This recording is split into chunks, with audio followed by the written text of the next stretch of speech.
Clap. Welcome to ZIPS Nation Insider. My name is Jacob Farrar. ZIPS Nation Insider is powered by Furtheroo Collective and Bryant Heating and Cooling. We are here today with Samantha Maxwell. Hi. Samantha, how you doing? I'm good. How are you? Good. Samantha, you are the Assistant Athletics Director for Development. Yes. Did I get that correct? Yes, you did. At the University of Akron. Yep. You've been here for a couple years. Yeah, coming on my third season, my second year. Second year. Yes. Okay. So I got here in October of 22. October 22. Yep. So from the Central Valley of California to Yes. Northeast Ohio, Yep. Please talk about that journey, because that's definitely different. Yeah, different no, climates, it is. different locations. Everything. So like you said, Fresno, California, born and raised. I went to school for a little bit at the coast at Santa Barbara. Beautiful. And then I ended up coming home and I found out that my rent was as much as one semester at Fresno State. So came home and ended up getting my degree in agricultural communications. So I had no idea anything about athletics. I wanted to do marketing for an ag company. Sure, Central Valley. I mean, Central Valley, right. And a lot of people don't know that the Valley is like prime Yes. ag central. So I wanted to do that, but I knew nobody in ag and I knew nobody in marketing. So I got the first job out of college, which was working for Lennar Homes, which is a home builder. Okay. So Yeah. a little bit different than Yeah, a little athletics. bit, yeah, a little bit. But actually it really helped me to get my next job, which was at the Bulldog Foundation, Okay. Fresno State Athletics. Okay. So my roommate at the time, I didn't like my job. I was at Lennar for about 3.5 years. I was doing marketing for them, like I mentioned, and she was like, hey, what do you think about fundraising? And I was like, oh, that's a tight word. I don't really know how to feel about that. And she's like, well, just go meet this guy. Like, you'll have a good time. His name is Phil. So I text Phil, and he's like, I'm going to bring my supervisor. Is that all right? And I go, yeah, sure. So meet them for coffee, and Phil comes in with this gentleman. And I'm like, okay, I'm going to impress them. I'm going to get like an ice black coffee. Like, I'm going to show them I'm like serious. And this guy comes up, and he's like, I'm going to take a pumpkin spice latte. And I was like, what? This man happens to be my supervisor here at goodness. Akron, Camden, Stockton. Oh, wow. So we worked together at Fresno State for about 5 months. Okay. He got a opportunity here at Akron, and 5 months later, he offered me one, and he was like, hey, what do you want to do? And I was like, oh, well, I want to be, ahead of kind of where I am now, and I want to be a little further along because I fell back into loving athletics. And I was hired at Fresno State for my marketing experience. Okay. So he was like, hey, you can either be an ant on an anthill or you can make a difference. And I feel like you can do that at Akron. And I was like, okay. So I moved out here pretty quickly, and I've been here ever since. But you're not, the idea of working with athletics, so that's not something unfamiliar to you. Yeah. You had a college soccer background. I so, did. So talk a little bit about your experience as a student athlete and how that kind of translates into what you do from a development, but also, the work you do to support student athletes. Yeah, so grew up playing soccer. Crazy story. I am 6 feet tall. So everyone's like, oh, you play basketball or like volleyball. And I was like, like puberty wasn't the greatest for me. So I didn't love how short the shorts were, how long the basketball ones were. So I was like, I'm gonna pick soccer. I was a travel ball kid all throughout high school. I didn't have Thanksgiving for like 6 years. You go to like Every family vacation was another tournament? Oh my gosh, like screw vacation, we're taking Sam to a tournament, right? Sure. So just that busyness and that upkeep. And I don't think we talk enough about how after you graduate or you're done with sports, what life looks like after that. I didn't have anybody telling me my schedule, where I needed to prioritize my time. Finding like a workout outlet was super difficult. I ended up getting the most aggressive form of fitness. Later, I got into CrossFit, and I'm like really into that now. But I just thought that was super important, and it went kind of dormant after I went into just an adult job. Sure. And when I got back into athletics and being a part of like that culture and that game day experience, it like relit that fire in me to want to make a difference. I think a lot of departments are kind of a little further backslided in how they kind of do development. Honestly, I didn't know anything about a development department or anything about that until I got into athletics. You don't talk about that when you're a student athlete. When you're an athlete, you show up, you get your cool gear, you go to practice, you eat, and you play your games. Yeah. No one talks about season tickets. No one talks about the donations. Sure. No one talks about those things. Premium seating. Sure. So to be on that other side of the curtain is actually really eye-opening. And we'll get into NIL here in a little bit, but when you were playing, NIL did not exist. No. So we'll talk about that in a little bit. Let's talk about your role development. I think that's a term that our viewers may be familiar with, but talk about what development is, and also kind of focus on your day-to-day. Yeah. Get an idea of what you do in your role as a development officer. Yeah, so day-to-day is hard. Chad and everybody else in the athletic department can contest, like, I can have a layout of what I want it to look like, but each day's different. So basically what I do, along with Camden, so we are a team of 2.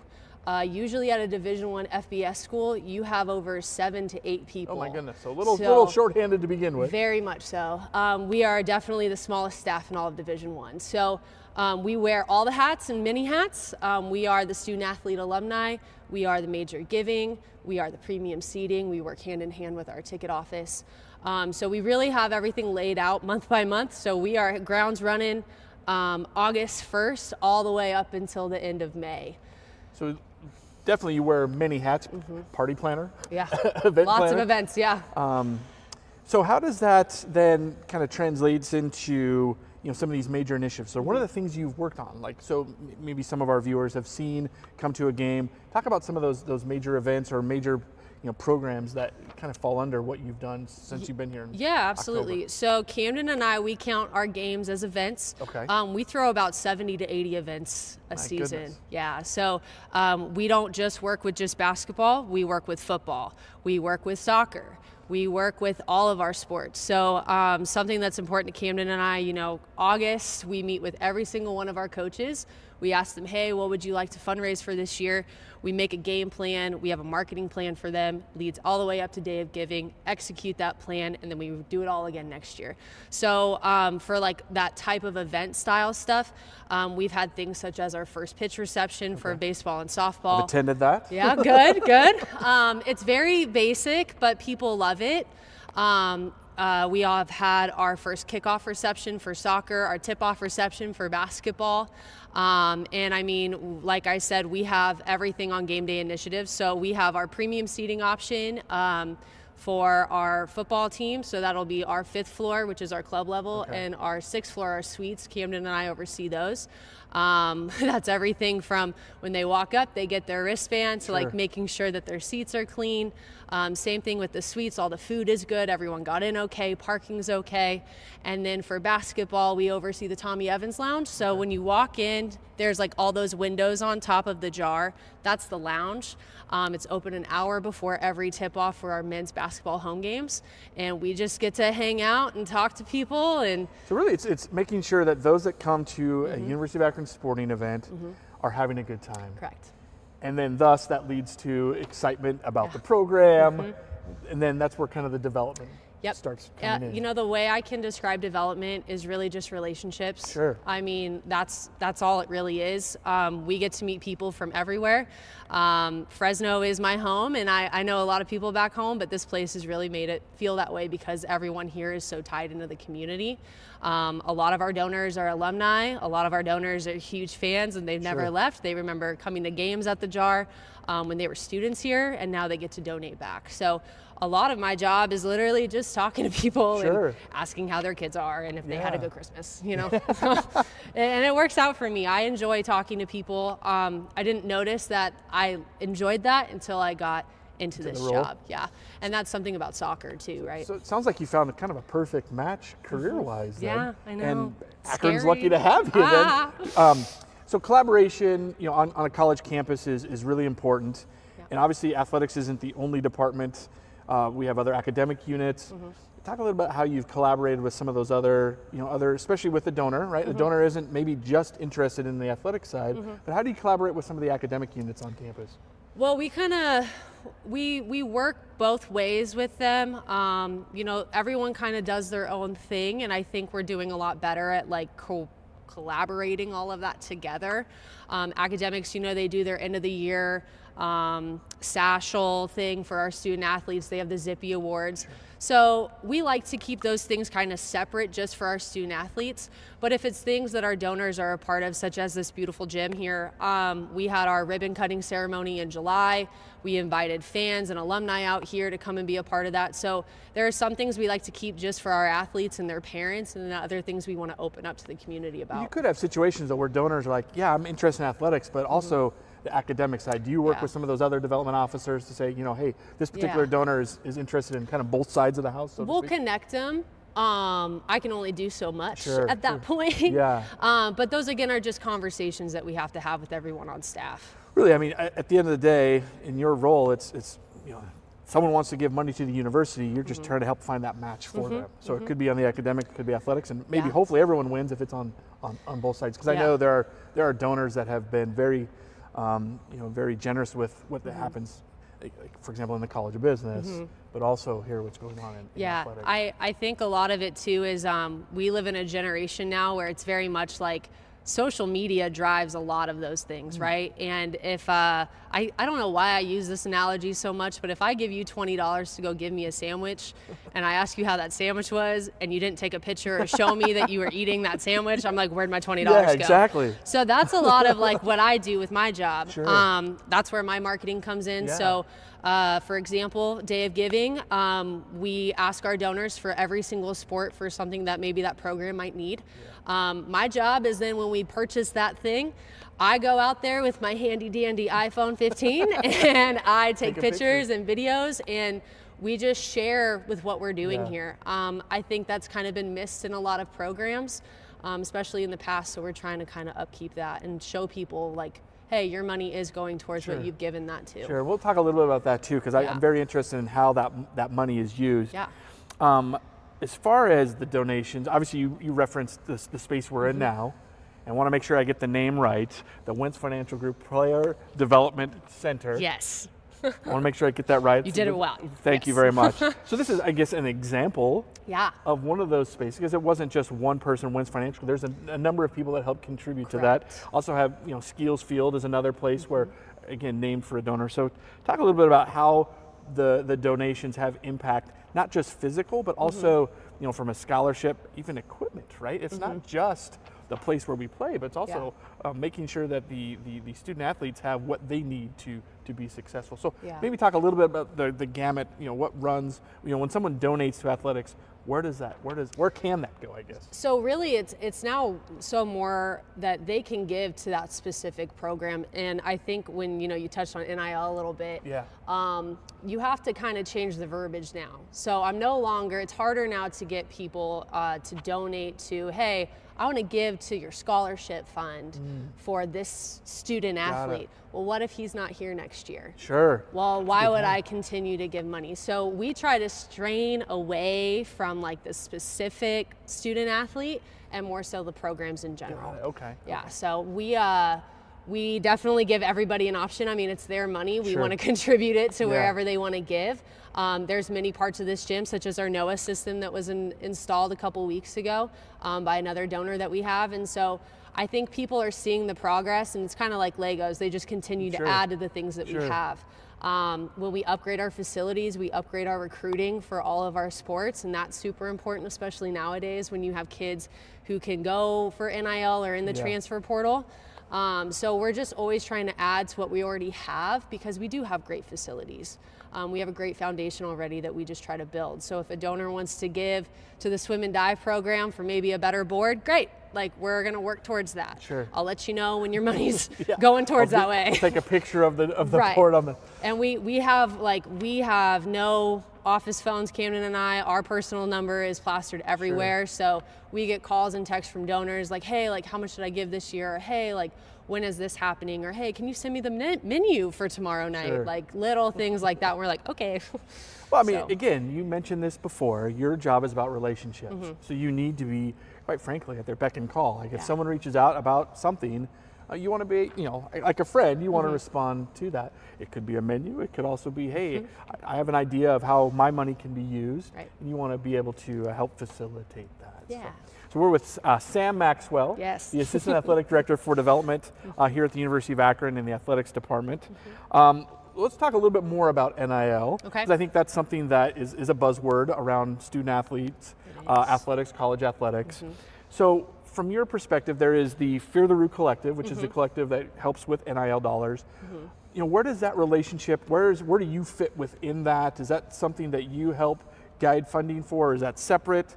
I mean, I think people are curious to know, like, you know, kind of how that all fits in together with development. So most institutions are starting to hire an NIL person on their staff.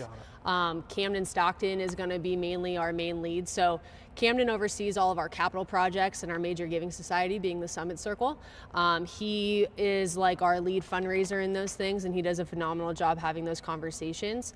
I don't tend to do too much with NIL, especially, it is interesting. We go to a conference every year called NACDA, and it's either in Florida or it's in Vegas. And you meet with all the people in all the different departments and like from all the different schools. And the busiest like conference room breakout session is always the NIL one. Sure, I can imagine. Even the big schools don't know sometimes. But I feel like now that we have Fear the Roo Collective, we're very good in our relationship with Bud and a bunch of other people that have put their hands on that project. It has been a total game changer from this time last year and the year before. And I mean, I just see it progressing into something different. It's obviously NIL it's here to stay along with the transfer portal. It's still the wild, wild west. Right. But at least from what we understand is we here at Akron have a handle on what's going on. Yeah. And have the ability to really support student athletes in that, in addition to any scholarships or grants that those students get. Let's talk a little about the community. All right, we're part of Akron. Yes. City of Akron. Yes. Intertwined. Obviously, the campus is in downtown Akron. Yeah. How does your job affect not just alumni, but the community in general? Are you out in the community doing things to help kind of foster those, to maybe, quite frankly, even people that didn't go to school here? Oh yeah, no, we do that. I think a lot of it, you know, I wish that we could maybe get out in the community a little bit more. It is, so the team that we have, it's 5 of us, right? So it's me, Camden, and then our 3 ticketing guys down in the ticketing office. We all work long hours, we work those games. So they try out and they get tabled out in like maybe in a mall or something else, or here in the student union. We do our best to reach them with marketing and email marketing and social media and things like that.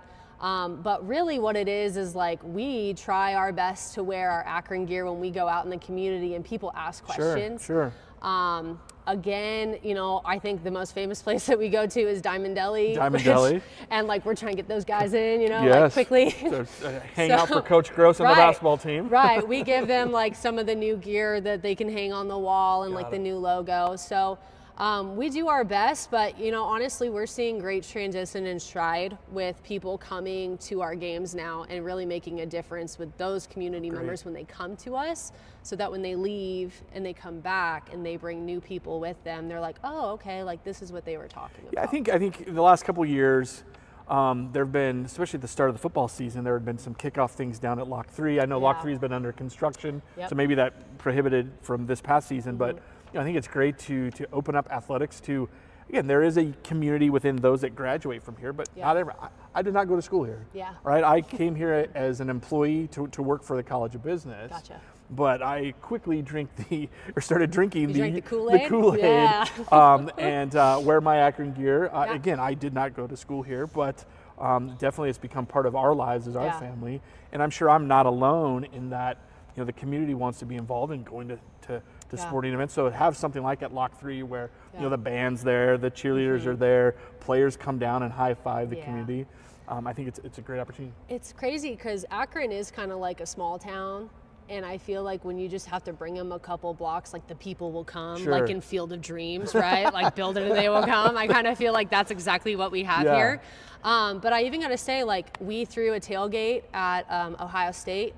Development and alumni team of 4 and we had over 800 people at our tailgate. Oh, congratulations. Thank you. Oh yeah, no, like old school, like we're flipping burgers from Costco and hot dogs, and I've never sweat so much in my life. Fresno heat. But it's for a good cause. Okay, but Fresno heat, it is, but Fresno heat and Ohio humidity, Yeah, did not work. Not for me. You know, I've been on the road with football, went to Michigan State a couple years ago, and again, there was a tailgate. Yeah. It was fantastic to be part of that. That's great. Let's talk about the future, Yes. right? So we talked about some of the things. What are some of the things that you're working on? I know you're constantly working it. The seasons probably don't end for you. Once Never. the last sporting event in May, baseball or softball, whatever that is, you're right into probably the coach's golf event. But talk about, you know, kind of the future. What are some of the initiatives that you guys are maybe have in the works? Probably can't spill all the beans, right? Because some things are still in the works. They're But sacred. what are some things we can look forward to as ZIPS fans from a development perspective? Yeah, you know, so we've actually done, I think, a really great job of like foundation. So something that Camden and I have done here. So what the foundation side is called, fun fact, is every college athletic program has a different foundation arm. Okay. And it's always called something else. So for Akron Athletics, it's called the ZIPS Athletic Club. ZIPS Athletic Club. So okay. underneath that umbrella, we have our annual fund, which is all the sports-specific giving. We have our Varsity A Association, which is our athletic alumni. And then we have our Summit Circle, which is our first ever major giving society. That is a minimum of $25,000 for over 5 years, so $5,000 a year. We have almost 50 people in that. Oh, awesome. And so our coaches are going to be able to know how much money they're getting for the foreseeable future. That kind of gives us more of a foundation for growing in every program that we have here. That way we don't have to go to Joe Schmo and be like, hey, remember that one time you gave me this much? Can you do it again this next year? So we're able to kind of keep a pace and build off that. Day of Giving is something that that's my Super Bowl. Day of Giving. Now, is Day that of Giving. one time a year, multiple times a year? It is one time. One time a year. When is that? It is a day. It is Thursday, April 17th. Thursday, April 17th. 2025. There we go. So coming up. Yeah. So if people are interested, obviously this is gonna air here in a little bit. So months before April. So I was gonna ask how to contact you at the end, but let's do it now. If people are watching this, and again, I don't want to turn this into a telethon. That's not the goal of today's episode. But the Day of Giving, April, say that again. 17th. April 17th. Yep. And how should they contact you about that? www.zipsathletic.com. That is our website for all of our development things. We have a give button right at the top. You can even go to gozips.com. Right up there at the top that says give. It directs you straight to the annual fund page. We're going to have all of our gifts released at the beginning of January for each and every sport and what they're going to goal to be for fundraising. And then if you have never bought a ticket to an athletic event, you will not get athletic emails. So I definitely encourage to do some of that this spring. And that way you'll see all of our content. We're going to have messages from donors and coaches, and we really upped our game this year. So way more content coming out of left field from development and Chad and I. You know, I'm guessing that it's not all unicorn and roses, right? There's some challenges. No, it is. Okay, maybe it is all unicorn. What are some of those challenges? Where do you see some of the things that you guys are working on that are just little tough problems to solve? Oh, well, I just think it's kind of just finding the time. Got it. With so many things going on. So many things going on. So many branches on the tree, right? So you got to make sure that you run your game correctly, and then you got to make sure you get these emails out for the tickets and group purchases, and then you got to make sure that you have the mailers ordered and the golf tournament gear ordered. So I think it's really, I'm a very visual learner, and you don't want to see my calendar. Like, that thing is color-coded. It's color-coded. There's Post-its everywhere. But it calms it down a little bit, right? So I think it's just finding that energy and sustaining that. And I think that that's super important. And we have to build each other up and feed off each other's energy. And our staff in every department does a phenomenal job of doing that, especially when we're coming at the end of the season, because we all know what we lock in for and what we sign up for every time we show up to work. So it definitely pays out in the end. So the challenges aren't really that challenging. In the moment, they might seem that way. But when we're able to look back, like I know we have here in development, the ZIPS Athletic Club, and what we've done for athletics, like, it's totally worth it. I mean, again, I think you have to be part air traffic controller too at some point with all that stuff. I mean, again, it's yes, there's finite seasons, but there's a lot going on, a lot of different moving parts. So talk to me a little bit about just how being a student athlete has kind of affected your ability to do your job. Like, are you able to kind of take some of that stuff you learned as maybe the tenacity on the field. Yeah. Just how does that help you with what you do now? Yeah, so I was a captain. I always feel like that's a weird thing to say when you have like a leadership role, but it has definitely poured into my work here. My dad always used to say, and still does to this day, like if you're uncomfortable, be comfortable with that. Sure. And I think a lot of those things that I learned as a soccer player, like being on time, okay? Yeah. I'm early to everything.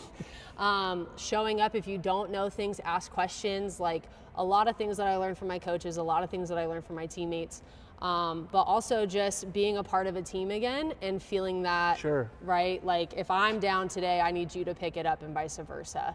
That isn't really what I found in corporate America, so being able to find that sure, in athletics is great. And honestly, athletics too is such a small niche community.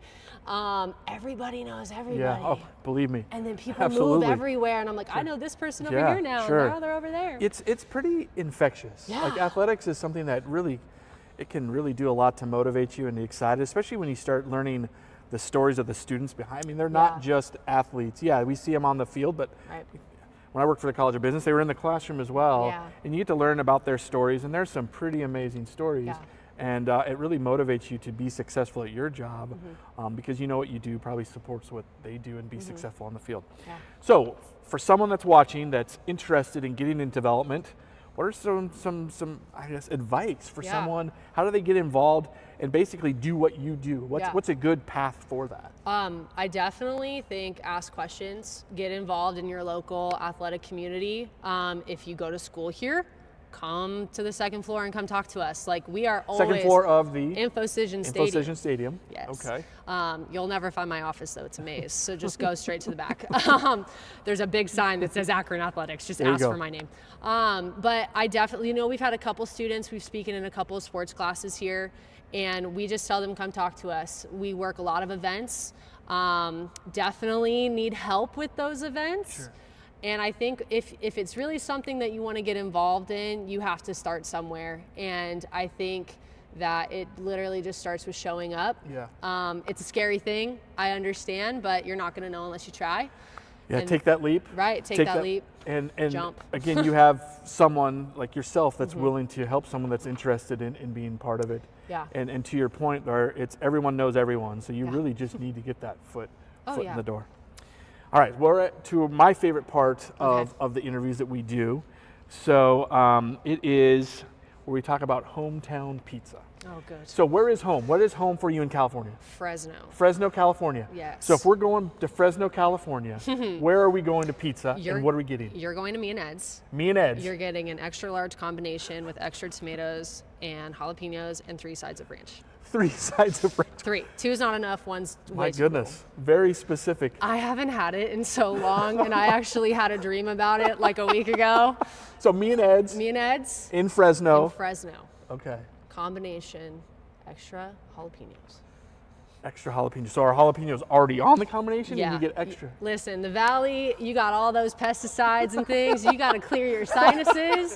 You get those jalapenos on your pizza. I'm not kidding. It's the best. There you go. You won't regret it. There you go. All right, one last set of questions. I need my phone here for this. Perfect. This is our rapid fire segment, Okay. which is Oh, no. brought to you by 330 To Go, Okay. Northeast Ohio's hottest and fastest growing news and entertainment media network. Let me pull up now we're doing rapid fire, but Christmas edition. Oh, Lord. Okay, good luck. Thank you. So the first thing that pops into your head, okay? Oh, no. Fake tree versus real tree. Fake. Eggnog, thumbs up or thumbs down? Down. Thumbs down. Favorite Christmas treat? Cookies. Chocolate chip cookies. That's not a Christmas. It is to me. Okay. All right, here we go. Favorite gift you have given someone? Oh, no. I got my dad. Okay, this is sad. And I have to say the first thing. So I went to Santa Barbara City College, and I got him this crew neck that said Santa Barbara City Dad. And he still wears it to this day. And it makes me emotional. I can imagine. But I was like, oh, this is a cheesy thing. He'll throw it away. No. He's kept it. He comes out every Christmas. He's like, look this. Look what I got. And I'm like, oh, yeah. Do we have an Akron dad yet? Do we need to Not get... yet. I'm Okay. working on that. Okay. I'm working on All right, last rapid fire. When do you open presents? Christmas Eve or Christmas Day? I'm spoiled. I do both.